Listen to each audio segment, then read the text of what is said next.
Hello' everyone, Rongali বিহুৰ লগতে অসমীয়া নৱবৰ্ষৰ শুভেচ্ছা সকলোলৈকে যাচিলোঁ। আশা কৰিছোঁ আপোনালোক সকলো ভালেই আছে।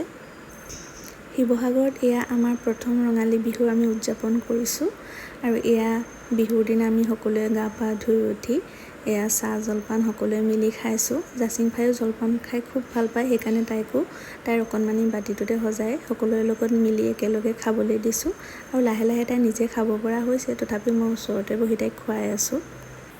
বিহুৰ আয়োজন একেবাৰে অনুষ্টুপীয়া হ'ল যদিও ৰঙালী বিহু বুলি কিন্তু তথাপিও আমাৰ সকলোৰে মনটো বৰ্তমান ৰঙীন হৈ আছে, কাৰণ দেউতাৰ স্বাস্থ্য আগতকৈ বহুতখিনি ভাল হ'ল আৰু জাচিং ফাও ধুনীয়াকৈ সকলোৰে লগতে এতিয়া এডজাষ্ট হৈ গৈছে। যিহেতু মই এতিয়া স্কুল যাওঁ আৰু স্কুলত আহি পোৱা যিহেতু সময়ো লাগে, গতিকে এতিয়া সকলোখিনি বৰ্তমান ভালেই আছে আৰু আশা কৰিছোঁ আমাৰ নতুন বছৰটো খুব ভালকৈ যাব। আৰু এয়া আমাৰ পৰম্পৰা অনুসৰি কণী যুঁজ প্ৰতিযোগিতা ঘৰতে চবে চলাই আছোঁ। এয়া আমাৰ জাচিং ফাইও পাৰ্টিচিপেট কৰিছে সুন্দৰকৈ।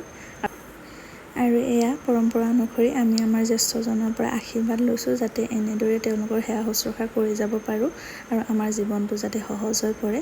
আৰু এইবাৰ বিহুটো বিশেষ আছিলে, কাৰণ এইবাৰ প্ৰথম চাকৰি পোৱাৰ পাছত সকলোকে মই গিফ্ট এটা দিব পাৰিলোঁ আৰু সকলোৱে মোক লৈ বহুত সুখী আৰু ময়ো তেওঁলোকক লৈ বহুত সুখী।